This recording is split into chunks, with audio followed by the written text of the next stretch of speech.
નમસ્કાર વિદ્યાર્થી મિત્રો, શ્રી નીલરાજ શૈક્ષણિક સંકુલની યુટ્યુબ ચેનલમાં હું આપનું હાર્દિક સ્વાગત કરું છું. આજે આપણે ધોરણ 12 વાણિજ્ય વ્યવસ્થા અને સંચાલન વિષયમાં ચેપ્ટર નંબર 1 સંચાલનનું સ્વરૂપ અને મહત્વ કે જે સરકારશ્રીના આદેશ અનુસાર જે 70% કોર્સ છે તેની અંદર આ ચેપ્ટર આખું રહેલું છે. એટલે કે માર્ચ 2021ની બોર્ડની પરીક્ષામાં આ ચેપ્ટરમાંથી કોઈ પણ ભાગ કાપવામાં આવ્યો નથી, અથવા કોઈ પણ ચેપ્ટર અથવા આ ચેપ્ટરનો કોઈ પણ મુદ્દો અથવા કોઈ પણ પોઈન્ટ જે છે તે અભ્યાસક્રમમાંથી કટ કરવામાં આવ્યું નથી. એટલે કે આખું ચેપ્ટરનો આપણે અભ્યાસ કરવાનો છે. ચેપ્ટરનું નામ છે સંચાલનનું સ્વરૂપ અને મહત્વ. આપણે જાણીએ છીએ કે સંચાલન જે છે તે કયા પ્રકારનું હોય છે અને તેનું સ્વરૂપ કેવું અને તેનું મહત્વ શું છે.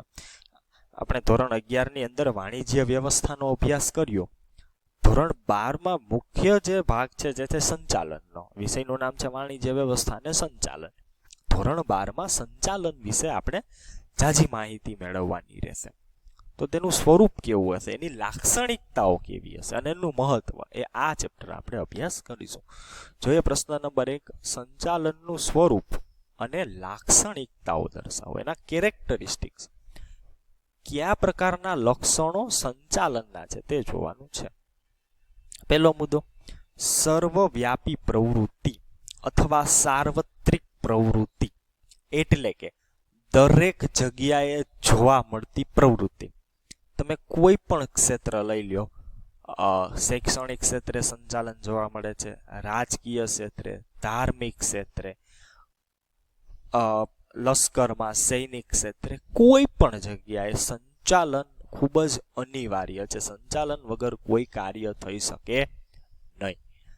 જેવી રીતે તમે જાણો છો કે તમે શાળાએ અભ્યાસ કરવા આવો ત્યારે જે છે તે તમારો લેક્ચર વાઇઝ ટાઈમ ટેબલ ગોઠવેલું હોય, દિવસો વાઇઝ ટાઈમ ટેબલ હોય, ક્યાં દરેક શનિવારે કઈ પરીક્ષા, કેટલા માર્કની, ક્યાં ચેપ્ટરની, આ બધું શું છે? આ સંચાલન છે જે અગાઉથી કરેલું હોય છે. તેવી જ રીતે રાજકીય ક્ષેત્રે, ધાર્મિક ક્ષેત્રે, બધી જ જગ્યાએ સંચાલન અનિવાર્ય છે.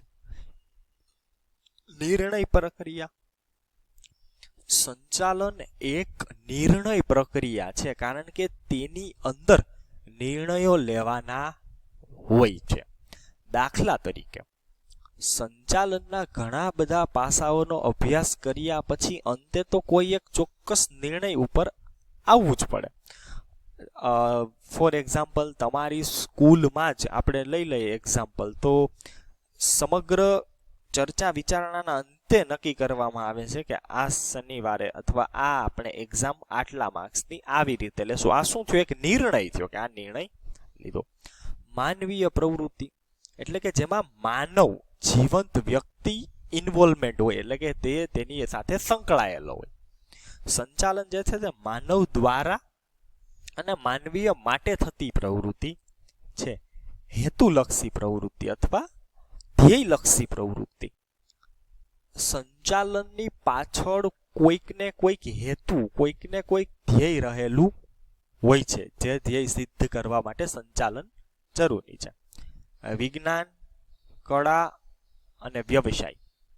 સંચાલનની અંદર વિજ્ઞાનના ઘણા બધા સિદ્ધાંતો, વિજ્ઞાનની જેમ, જેવી આપણે જાણીએ છીએ કે વિજ્ઞાન કોને કહેવાય, તો કે જેમાં સિદ્ધાંત રહેલા હોય તે. એવી જ રીતે સંચાલનના પણ ઘણા બધા સિદ્ધાંતો રહેલા હોય છે, જે તેની અંદર તેની સાથે સંકળાયેલા સંચાલનને અસર કરે છે. કળા, જેવી રીતે આર્ટ એટલે કળા, કોઈ પણ વ્યક્તિ પાસેથી કામ લેવું એ ખૂબ જ અગત્યની કળા છે, જે સંચાલનની સાથે પરસ્પર સંકળાયેલી વસ્તુ છે. અને વ્યવસાય, સંચાલન એક પોતે સ્વતંત્ર વ્યવસાય તરીકે પણ કામગીરી કરે છે.